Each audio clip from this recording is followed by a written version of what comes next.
Step number 4 is adjusting your labor. Once you've entered the prices on your pricing screen for your material items, you're going to click the time clock icon to go to your labor screen to adjust your labor. You're going to adjust production rates for each labor line item. Now, one thing to note is that each labor line item is estimated in one unit or another. This EU stands for estimated unit. The labor to frame 18 gauge exterior radius wall is estimated in lineal feet, whereas the labor to insulate the wall with batts is estimated in square feet. Now, another thing you'll want to note on the labor screen is that we are adjusting production rates. One production rate we have here, a column that says EU per hour. EU per hour stands for how many can one man do in an hour? Well, how many what? In the case of insulating the wall with batts, it's how many square feet can one man do in an hour? If we say that one man can do 2, we put a 2 in there and tap on the enter button, and we have just entered a production rate. We're saying that one man can insulate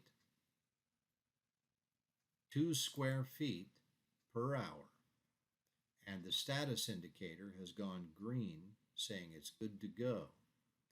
Now, if one man can insulate 2 square feet per hour, then one man can insulate 16 square feet in a man day. Let's say one man can insulate 10 square feet in an hour. We'll change that to a 10 and tap on the enter button. Now, it's saying that one man can insulate 80 square feet in a day. This stands for how many can one man do in a day? Well, the system knows that a man day is 8 hours, so it multiplied that 10 per hour times 8 to get 80. We make this 20 and tap on the enter button. This goes to 160. Well, you're changing numbers all across this labor screen because these columns are relational to each other. Now, you're going to stick to one column or another.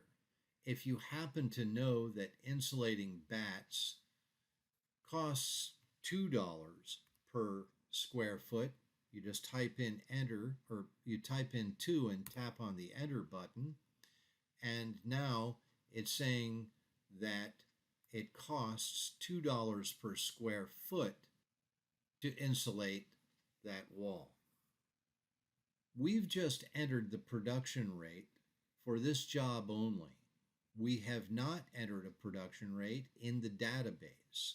If we want to send the production rate to the database, we mark that line and click this icon to send it to the database. We choose production rate and we click OK, and we will be sending that production rate to the database. Now, when we do another job and it has insulate wall with batts to 14 feet, it will come in with this production rate. Well, we can come up here and change all of these. And technically, we could send all of them to the database at the same time. One other thing we can do on the labor screen, we can export the labor screen to Excel by clicking this X up here. We'll give give the Excel file a name and place it somewhere on our system and save, and there you will have an Excel file of the labor screen. That's it for the labor screen. Thank you for watching.